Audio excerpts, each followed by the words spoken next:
प्यारे बच्चों, स्वागत है आपका आपके चैनल स्टडी विद प्रदीप पे। आज हम लोग चर्चा कर रहे हैं क्लास 12 के चैप्टर नंबर सेकंड, यानी जो इस साल के कोर्स के हिसाब से फर्स्ट चैप्टर है। और बेसिकली अगर देखा जाए तो यह चैप्टर नंबर सेकंड है आपके जो एनसीईआरटी का कोर्स था, लेकिन 2022-23 के जो बैच हैं इसमें आपके कोर्स से पहले चैप्टर को हटा दिया गया। यूपी बोर्ड की बात कर रहे थे हम लोग, बैच का नाम है पीके बैच।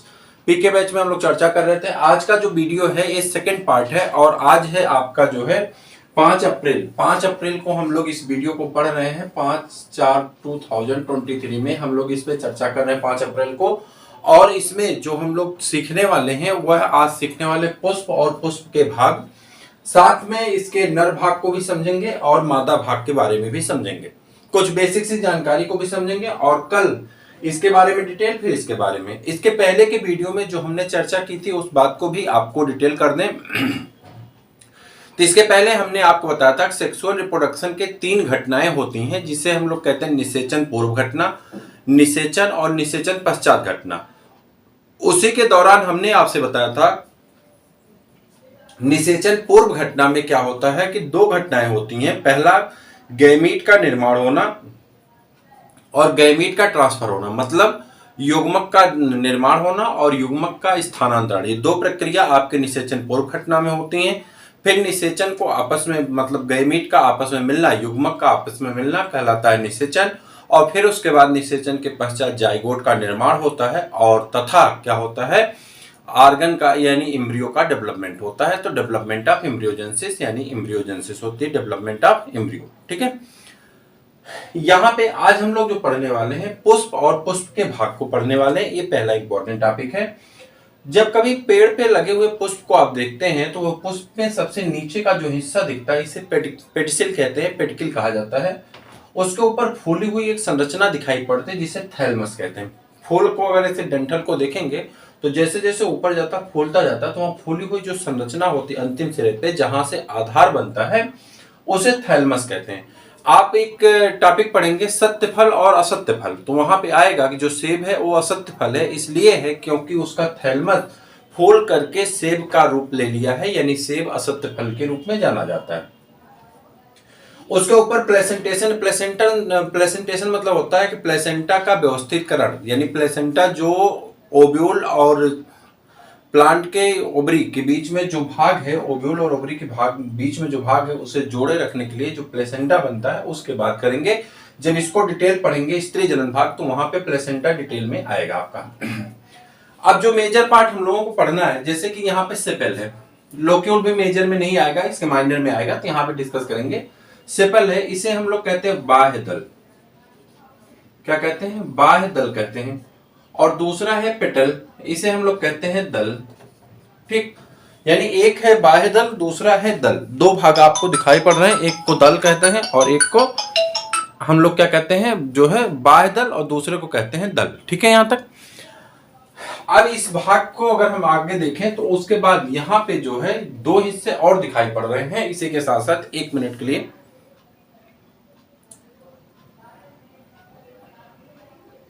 हाँ, 2 हिस्से और दिखाई पड़ रहे हैं। पहला हिस्सा है जो आपका नर जनन भाग है, इसे हम लोग कहते हैं नर भाग, और इसको हम लोग कहते हैं जो है हिंदी में कहा जाता है, इसको बताइए, इसे कहा जाता है पुंकेसर।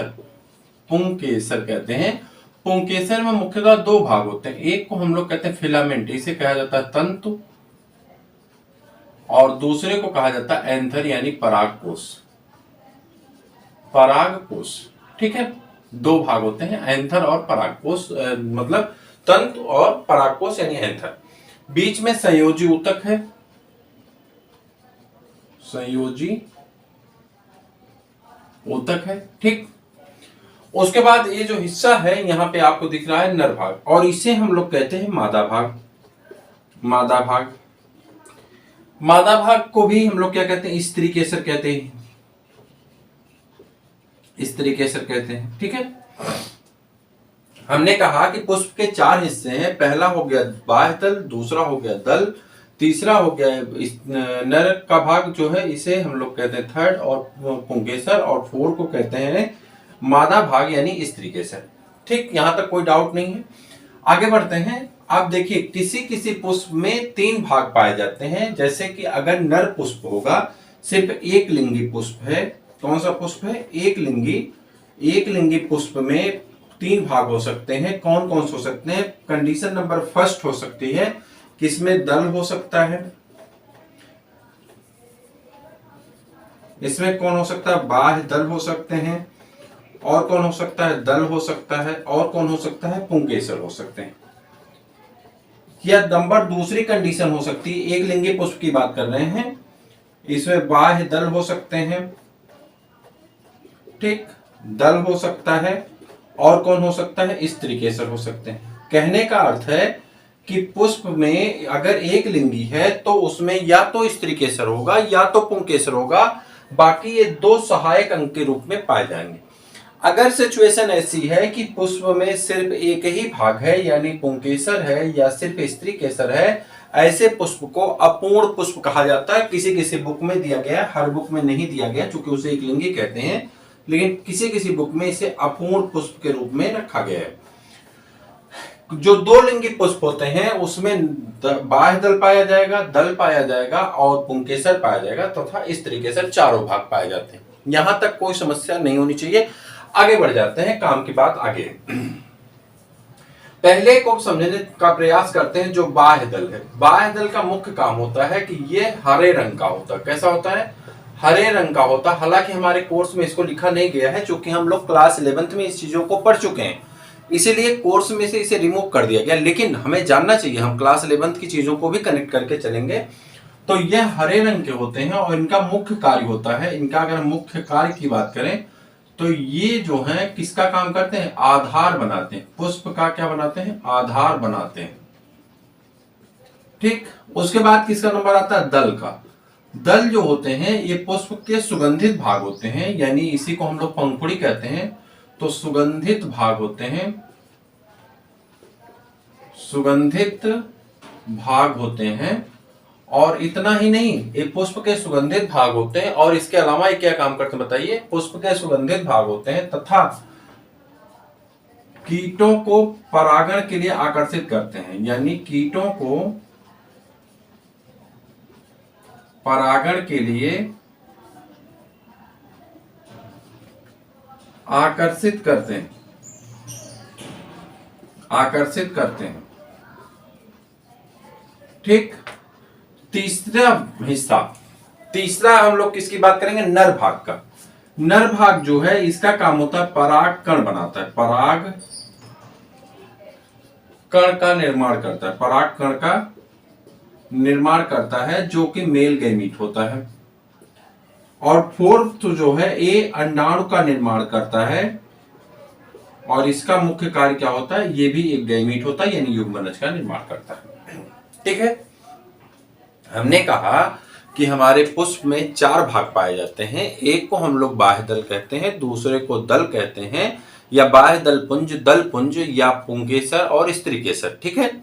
जो बाह्य दल है, यूपी बोर्ड का पीके बैच है। अगर अभी तक आपने नोट्स के लिए रजिस्ट्रेशन नहीं किया है तो अवश्य आप रजिस्ट्रेशन करें। क्लासेस आपको सभी यूट्यूब पे फ्री मिलेंगी। प्रिंटेड नोट्स के आपसे 299 रुपए लिए जा रहे हैं। जो 299 रुपए देंगे इन्हें प्रिंटेड नोट्स मिलेंगे।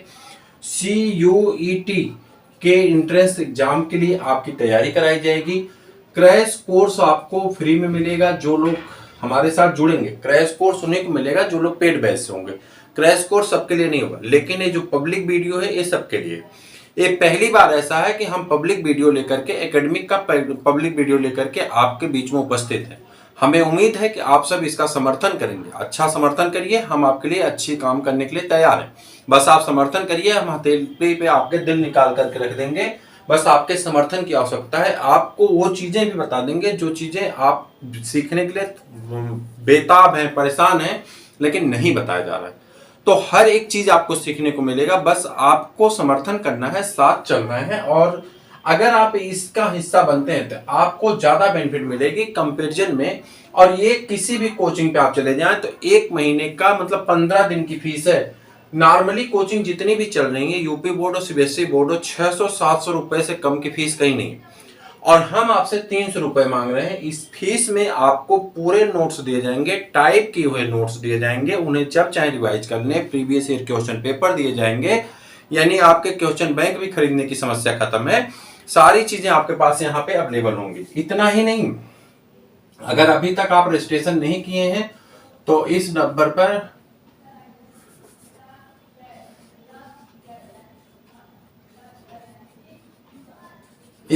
आप व्हाट्सएप करके अपना रजिस्ट्रेशन करवाएं और क्लास करें। अगर आपको क्लास पसंद आता है, इसके बाद हम नोट्स की एक क्लास करवाएंगे, उसे पसंद आता है तो फिर आप नोट्स के लिए रजिस्ट्रेशन करें, आपको नोट्स दिया जाएगा, तब आप पे करिएगा। अभी पढ़िए, आपको लगता है नहीं आपको बेहतर चीजें मिल रही तभी आप करिएगा। यहाँ पे कोई टाइम पास वाली बातें नहीं है कि आपको टाइम पास किया जाए या आपका नुकसान कराया जाए। सब कुछ मिला जुला के आपको वीडियो जो वही दिए जा रहे हैं जो वीडियो आपके लिए हित में है, आपके क्लास में है और आपके सब्जेक्ट में आपके नंबर दिलाने के लिए निर्भर करते हैं। ठीक है, चलिए बात कर रहे थे कि हम लोग बाह्य दल, ये जो है सदा हरे रंग का होता है, मुख्य कार्य इसका है आधार बनाता है, पुष्प के निर्माण का आधार बनाता है। ठीक है, उसके बाद हम लोग बात की किसके, दलपुंज की। इन्हें पेटल कहा जाता है। दलपुंज सुगंधित होता है और इसका मुख्य कार्य होता है कीटों को परागण के लिए आकर्षित करता है। जब कीट आकर्षित होंगे तो ये परागण का काम करेंगे। जो नर भाग होता है दो भागों से मिलकर के बना होता है, फिलामेंट होता है यानी तंतु, और दूसरा एंथर होता है यानी परागकोश से मिलकर के बना होता है। बीच में कनेक्टिव टिश्यू पाए जाते हैं। जो इस फीमेल पार्ट है तीन भाग से मिलकर बना होता है। स्टिग्मा, इसे वर्तिकाग्र कहते हैं, वर्तिकाग्र कहते हैं। ठीक है, वर्तिकाग्र कहते हैं, इसे वर्तिका कहते हैं। ठीक है, और इसे ओवरी कहते हैं यानी अंडाशय कहते हैं, और इसे जो है अंडाणु कहते हैं, अंडाणु कहते हैं। ठीक है, चार भागों मतलब तीन भाग से मिलकर के बना होता। कौन, ये जो स्त्री केसर का भाग होता है, ये तीन भागों से मिलकर के बना होता है। यहां तक कोई समस्या कोई तकलीफ किसी को नहीं होनी चाहिए। अब हम लोग पहुंचेंगे अपने पहले टॉपिक पे। बस आज ओरल डिस्कशन करेंगे और उसके बाद इसके बारे में डिटेल में हम लोग कब चर्चा करेंगे, कल। पहले ओरल चीजों को समझ लीजिए, क्या होता है कैसे होता है। ठीक है,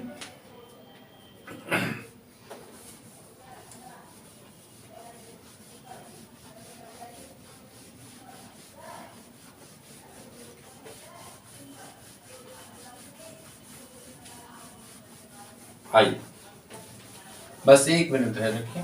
चल, वीडियो पहली बार देख रहे हैं चैनल को सब्सक्राइब कर लीजिए और नए हैं तो वीडियो को लाइक शेयर जरूर किया करिए।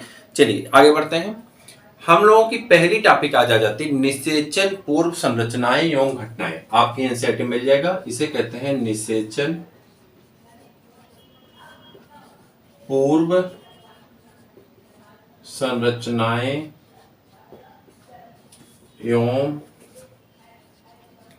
घटनाएं। ठीक, निषेचन पूर्व संरचनाएं और घटनाएं। निषेचन पूर्व कौन कौन संरचना हो सकती है? देखिए, निषेचन से पहले पुष्प हो या पादप हो या प्लांट हो या ह्यूमन बीइंग हो, किसी में या एनिमल हो कोई, उसमें दो परिवर्तन होते हैं। एक उसमें संरचनात्मक परिवर्तन होता है। पहला निषेचन पूर्व घटना में क्या होता है, दो कार्य होते हैं। नंबर एक है जो है कौन सा, इसमें पहले होता है युग्मक निर्माण। पहले लिखिए क्या क्या होता है, तो इससे लिखिए, इसमें हार्मोनल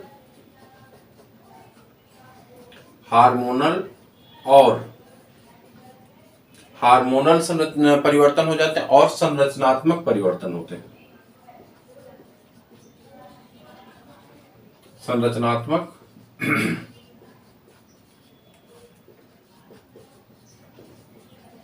परिवर्तन होते पहला। दूसरी घटना क्या होगी कि यह अब अपने किस में बदल जाएंगे, इसका जो फ्लोरल पार्ट है यानी पुष्प का भाग है वह पुष्प से विभेद करके अग्रिम विकास के लिए तैयार हो जाएगा, यानी पुष्प कलिकाओं का निर्माण होने लगेगा। पुष्प कलिकाओं के निर्माण के लिए तैयार हो जाएंगे, कलिकाओं का निर्माण होने लगता है। अब आगे बढ़ते हैं। इसमें दो घटनाएं होती हैं। पहली घटना होती है, पहली घटना का नाम क्या है बताइए, युग्मक निर्माण, युग्मक निर्माण। और दूसरी घटना का नाम है युग्मक स्थानांतरण।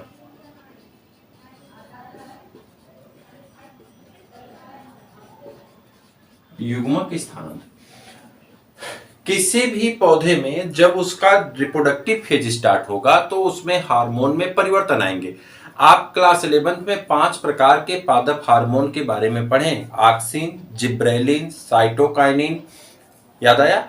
ऑक्सिन, जिब्रेलिन, साइटोकाइनिन, एथिलीन और एब्सिसिक एसिड, याद आया? 5 हार्मोन के बारे में आपने क्लास 11 में पढ़े हैं कि पादप में 5 हार्मोन पाए जाते हैं जो इनमें अलग अलग प्रक्रियाओं के लिए रिस्पॉन्सिबल है। तो जब इनमें हार्मोन में परिवर्तन होता है, हार्मोन एक प्रकार का रासायनिक तत्व होता है जो बहुत कम मात्रा में निकल करके शरीर की फिजियोलॉजिकल कैरेक्टर को चेंज कर देता है। यहाँ पे भी कुछ ऐसा होता है, कैरेक्टर को चेंज कर देता है और हार्मोन बदल करके इसको किसमें लाते हैं, पुष्प की कलिकाओं को तैयार करने में मदद करने लगते हैं, जिससे पादप की संरचना में परिवर्तन हो जाता है और नए नए पुष्प कलिकाओं का निर्माण होने लगता है। अब जब पुष्प बड्स बनेंगे यानी कलियां बनेंगी तो वही कलियां खिल करके पुष्प का निर्माण कर देंगे। पुष्प का निर्माण हो जाएगा, लेकिन याद रखिए कह रहा है कि 2 घटनाएं होती हैं, एक युग्मक का निर्माण होगा और दूसरा होगा युग्मक का स्थानांतरण, यानी युग्मक एक स्थान से चल के दूसरे स्थान तक जाने वाले हैं। पहली घटना पे बात करते हैं। अब इसमें 2 हिस्से हो सकते हैं, एक हो सकता है नर युग्मक का विकास, नर युग्मक का विकास, और दूसरी घटना की बात करें तो इसमें हो जाएगा मादा युग्मक का विकास, मादा युग्मक का विकास। ठीक, उसके बाद इसको क्या कहते हैं, परागण हो जाएगा, वो बाद में देखेंगे। पहले नर युग्मक के विकास की बात करते हैं। नर युग्मक में अभी हमने पढ़ा कि जो नर का युग्मक होता है वह 2 तंतुओं से होता है, एक फिलामेंट होता है और एंथर होता है और एक कनेक्टिव टिश्यू से जुड़े होते हैं और ये ऐसे भागों से बने होते हैं। इन्हें नीचे वाले हिस्से को हम लोग फिलामेंट कहते हैं और ऊपरी हिस्से को एंथर कहा जाता है। एंथर को ही हम लोग क्या कहते हैं, पराग कोश कहते हैं, याद आया? पराग कोश कहते हैं और इन्हीं को तंतु कहा जाता है। यहां तक क्लियर है? ये जो हिस्सा होता है ये इसमें 2 कक्षक होते हैं, इसे हम लोग कहते हैं डाइथिका। क्या कहा जाता है? 2 हिस्से पाए जाते हैं और इसे क्या कहा जाता है, इनके डंठल में डाइथिका पाए जाते हैं, यानी 2 पाली संरचना पाई जाती है, तो इसलिए इसको एक शब्द देते हैं द्विपालित संरचना। परागकोश कैसा होता है, तो परागकोश होता है द्विपालित होता है, द्विपालित संरचनाओं से बना होता है, द्विपालित संरचनाओं से निर्मित होता है। एक सेकेंड सुनिएगा। इसके बाद इनकी पाली में एक एक थीका पाए जाते हैं। थीका पाए जाने की वजह से ये कितने हो जाते हैं, 4 हो जाते हैं। तो थीका पाई जाती है, सभी पाली में थीका पाए जाते हैं और थीका पाए जाने की वजह से ये क्या हो जाते हैं, चतुष्क बना लेते हैं। परागकोश चतुष्क का निर्माण कर लेते हैं, यानी चतुष्क का निर्माण हो जाता है। अब आगे सुनिएगा, परागकोश कैसा होगा, चतुष्क होगा। कब चतुष्क कब होगा, जब हम इसका टीएस काटते हैं, जब हम इसका टीएस काटते हैं तो परागकोश चतुष्क का निर्माण हो जाता है। अब यह अनुप्रस्थ काटा जाएगा, यानी टीएस काटेंगे तो परागकोश चतुष्क का निर्माण हो जाएगा। अब कितने कंटक हो जाएंगे, 4। ठीक, अब इसको जब हम काट देंगे तो आपकी एनसीईआरटी में दिया गया, इसको हम डिटेल कल पढ़ेंगे, नर युग्मक का विकास पूरा कल डिटेल पढ़ेंगे। आज बस इसका हम ओवरव्यू कर रहे हैं, एक नजर देख लीजिए, ठीक है? कल डिटेल में पढ़ेंगे, आज एक नजर समझिए। आपकी बुक में डायग्राम दिया गया होगा, ऐसे ऐसे करके एक डायग्राम दिया गया होगा और इसे कहा गया होगा कि यहाँ पे ये विकास होता है और इसी के अंदर जो होता तो क्या पाए जाते हैं, परागकोश मदर कोश का, इसी को हम लोग कहते हैं माइक्रोस्पोर मदर सेल। और इन्हीं माइक्रोस्पोर मदर सेल से किसका निर्माण किया जाता है, पॉलन ग्रेन का। किसका, पॉलन ग्रेन का विकास होता है और पॉलन ग्रेन को क्या कहते हैं, पराग कण कहते हैं।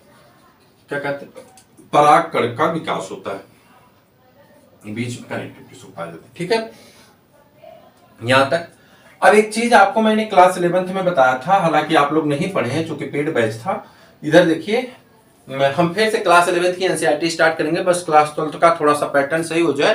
क्लास 11th का नहीं स्टार्ट करेंगे, बल्कि जो है नीट फाउंडेशन 2024 का बैच स्टार्ट होने वाला है। वह बैच आपका मई के महीने में स्टार्ट होगा। थोड़ी लाइव की व्यवस्था सही हो जाए तो लाइव चलेंगे उसमें, ठीक है?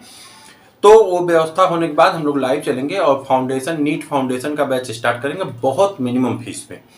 इतनी मिनिमम फीस में कोई नहीं चला रहा होगा। 1 महीने की फीस मान चलिए, सीबीएसई बोर्ड की 1 महीने की फीस, यूपी बोर्ड की 2 महीने की फीस मान चलिए, उतने में आपका नीट का फाउंडेशन बैच स्टार्ट होगा। क्लास 11th पूरा, क्लास 12th पूरा, लेकिन वो खत्म कब होगा? बोर्ड एग्जाम के बाद। उसी में सीयूटी भी कवर होगा। हालांकि आपका प्रैक्टिस पेपर अलग से कराया जाएगा। जो लोग इसमें शामिल रहेंगे, यूपी बोर्ड का भी प्रैक्टिस पेपर हम आपको शामिल करके हिंदी इंग्लिश मिक्स कराएंगे आपको, ठीक है।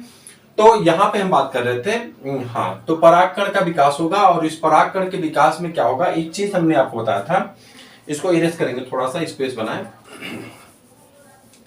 कोशिका विभाजन, आपने एक चैप्टर पढ़ा था कोशिका विभाजन, जिसमें आपसे कहा गया था कोशिकाएं 2 प्रकार से विभाजित करती हैं। अगर ये कोई कोशिका है और ये कैसी है, डिप्लॉयड है। कल हमने बताया था, कल के वीडियो में, डिप्लॉयड क्या होता है, हैप्लॉयड क्या होता है। तो इसमें विकास होगा और ये करेंगी अर्धसूत्री विभाजन। पहला अर्धसूत्री विभाजन होगा, कितने गैमीट बनते हैं? 2।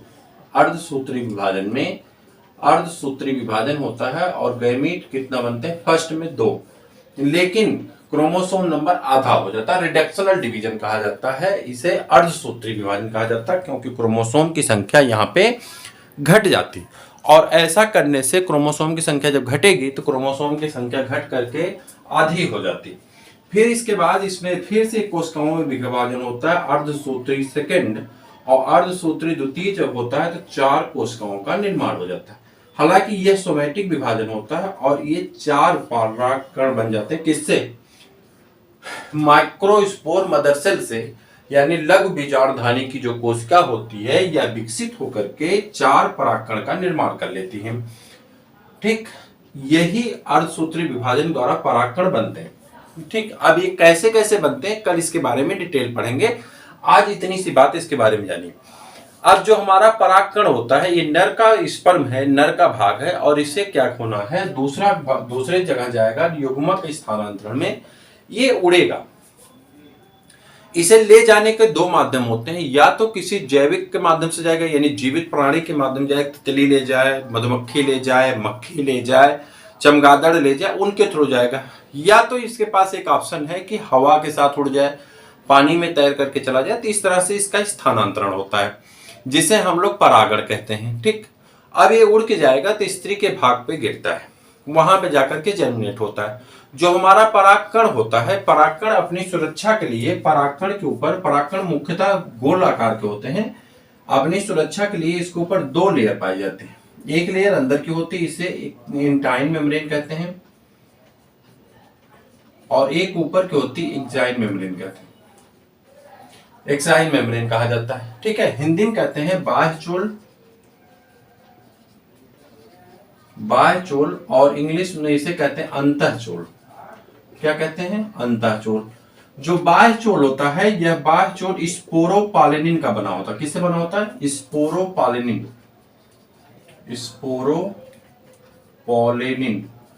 स्पोरोपॉलिनिन का बना होता है बाह्यचोल। और जो स्पोरोपॉलिनिन से बना होता है, यह स्पोरोपॉलिनिन ऐसा रासायनिक पदार्थ है, यह एक रासायनिक पदार्थ है जिसे तापमान से, ठीक, एसिड से, यानी एसिड अम्ल से, क्षार यानी बेस से किसी से भी तोड़ा नहीं जा सकता है। बहुत इंपॉर्टेंट, मतलब मजबूत कार्बनिक पदार्थ है, प्रतिरोधी पदार्थ है। इवन इसे एंजाइम की सहायता से, यानी कोई भी एंजाइम ऐसी नहीं जिससे तोड़ा जा सके। इसी के बीच बीच में क्या पाए जाते हैं? इसी के बीच बीच में पोर पाए जाते हैं, जो पोर क्या कहलाते हैं? जर्म पोर कहलाते हैं। क्या कहलाते हैं? जर्म पोर कहलाते हैं, ठीक। जनन छिद्र कहा जाता है। और इन्हीं जनन छिद्रों से, जर्म पोर से क्या होता है कि अंदर से परागकण विकसित होता है, यानी पराग नलिका का निर्माण होता है। क्योंकि जहां पे पोर होते हैं, जर्म पोर, वहां पे स्पोरोपॉलिनिन नहीं पाई जाती, ठीक हो गया। इतनी सी बात हमें परागकण के बारे में पढ़ना है। अभी और पढ़ना है, परागकण हमारे लिए नुकसानदायक होते हैं। कब? जब ये परागकण उड़ते हैं। एक घास पाई जाती है जिसे कैरेट घास कहते हैं, यानी गाजर घास कहते हैं, या इसी का नाम है पार्थेनियम घास। इस पार्थेनियम घास का जो परागकण होता है, दमा के लिए, श्वसन शोध के लिए मुख्यतः ये नुकसानदायक है, इसीलिए इसे हम नुकसानदायक के रूप में भी रखते हैं। कुछ परागकण ऐसे होते हैं जो लाभदायक होते हैं। परागकण से सिरप बनाए जाते हैं, टेबलेट बनाए जाते हैं, बॉडी सप्लीमेंट ड्रग्स बनाई जाती हैं, यानी ताकतवर्धक के लिए, स्वास्थ्यवर्धक, ताकतवर्धक जो है क्या बनाए जाते हैं, टैबलेट बनाए जाते हैं, कैप्सूल बनाए जाते हैं, सिरप बनाए जाते हैं परागकणों की सहायता से। तो परागकण हमारे तो एक तरफ तो पॉलिनेशन का काम कर ही रहे हैं, एक तरफ जनन का काम कर रहे हैं, दूसरी तरफ सप्लीमेंट्री डाइट के रूप में भी उपयोग में परागकण आते हैं। परागकण को कुछ ऐसी जातियां हैं जिनके परागकण कुछ समय में ही मर जाते हैं, जैसे कि आपका गेहूं के परागकण 30 मिनट के अंदर मर जाते हैं, धान के परागकण 30 मिनट के अंदर मर जाते हैं। ऐसी स्थिति में कुछ ऐसे परागकण हैं जो कई महीनों तक जिंदा रहते हैं, जैसे कि रोजेसी फैमिली के हैं, ठीक है, जैसे कि सोलेनेसी फैमिली के हैं, एक कई महीनों तक जिंदा रहते हैं। लेकिन अगर हमें परागकण को लंबे दिनों तक के लिए प्रिजर्व करना है तो हम परागकण को पराग बैंक में, यहाँ पे पराग बैंक में संरक्षित कर देते हैं, पराग बैंक में संरक्षित करते हैं। और पराग बैंक में संरक्षित करने के साथ ही साथ इसको किसमें रखते हैं, द्रव नाइट्रोजन में, द्रव नाइट्रोजन में इसे रख देते हैं -196 डिग्री सेंटीग्रेड पे। इसे हम क्या करते हैं, द्रव नाइट्रोजन के रूप में संग्रहित कर देते हैं। इतनी सारी संरचनाएं, इतनी सारी चीजें हमें किसके भाग में पढ़ना है, नर जनन भाग में पढ़ना है। कल के वीडियो में यानी 6 तारीख का जो वीडियो होगा, उस 6 तारीख के वीडियो में 6/4/2013 में हम लोग किसके बारे में पढ़ने वाले हैं, हम लोग पढ़ेंगे पूरा नर जनन भाग के बारे में, कैसे कैसे होता है, उसकी पूरी संरचना होगी, पूरी चीजें होंगी, फुल डिटेल होगा। हालांकि हमने बेसिकली 90% चीजें आपको बता दी, आपके लिए इतना ही काफी है, लेकिन फिर भी आप बहुत डिटेल से पढ़िएगा ताकि कहीं से कोई प्रश्न पूछ ले, वो प्रश्न गलत नहीं होना चाहिए। अगर आप पढ़ रहे हैं स्टडी विद प्रदीप के साथ, तो ये आपका दावा होना चाहिए, हम जो बता रहे हैं वो सही है, उसमें गलत नहीं होना चाहिए, कहीं से इफ बट लेके नहीं आना चाहिए। और इस बात के लिए मैं बार बार कह रहा हूं कि अगर आप हमारा समर्थन करें तो हम कलेजा निकाल के आप हथेली पर रख देंगे। बस आपको चैनल को सब्सक्राइब करना है, अपने मित्रों को शेयर करना है, लाइक करना है, शेयर करना है, और जितना जल्दी हो सके अपनी संख्या को इंप्रूव करना है।